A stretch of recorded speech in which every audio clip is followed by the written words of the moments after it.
Concerns on the US Fed taper talk, virus variants, and inflation are capping upside in the markets.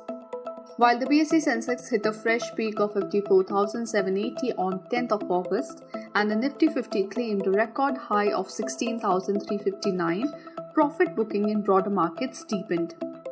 The Sensex was up 0.3% on Tuesday, even as the BSE Mid-Cap Index was down 0.8% during the day. The small cap stocks performed even worse and closed with losses of 2.1% for the day. With this, Sensex is up 3.7% so far this month, while the mid and small cap indices are down 1.4% and 2.7% respectively. This is for the first time in the last 17 months that mid and small cap stocks have underperformed the benchmark index.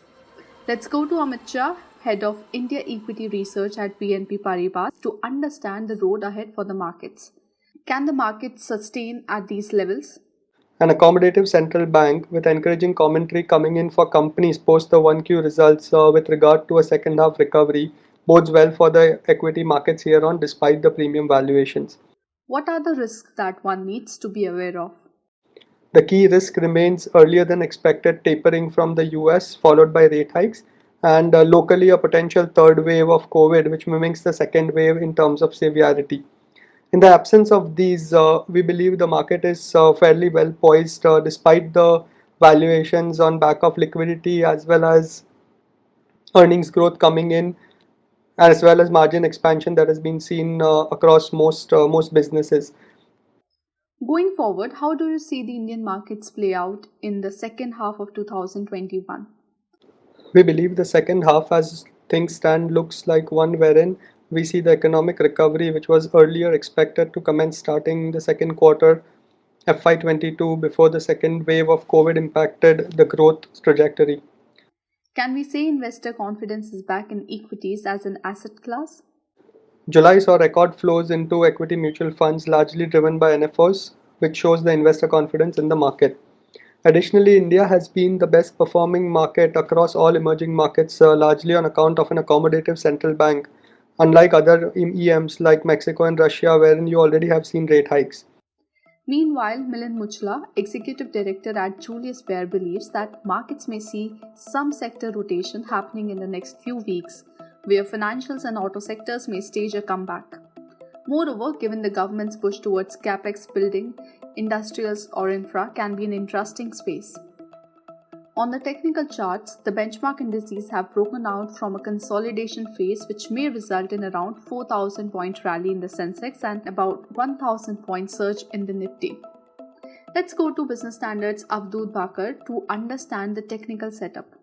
Both the indices, BSE Sensex and Nifty, have given a range breakout that is expected to see higher levels in coming days. For the Sensex, a range of 1800 points, and for the Nifty, it is a range of 500 points. Sensex has seen a consolidation from 53,200 levels to 51,600 levels, and for the Nifty, it was a range of 15,950 to 15,450 levels.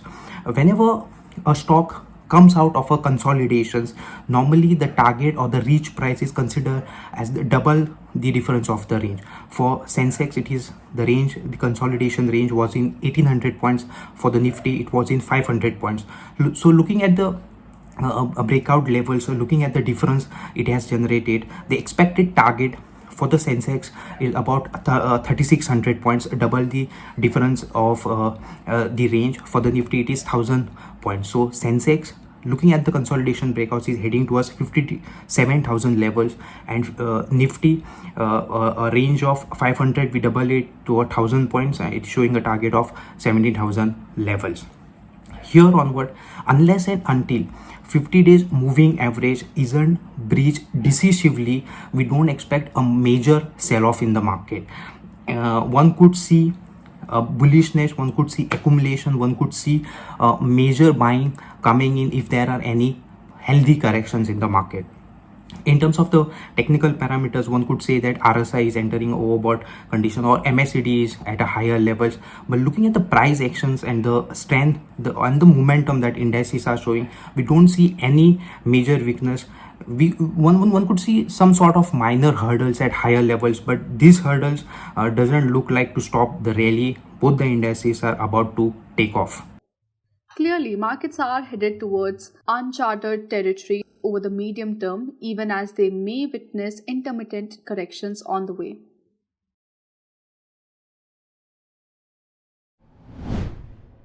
If you like this video, share it and subscribe to Business Standard.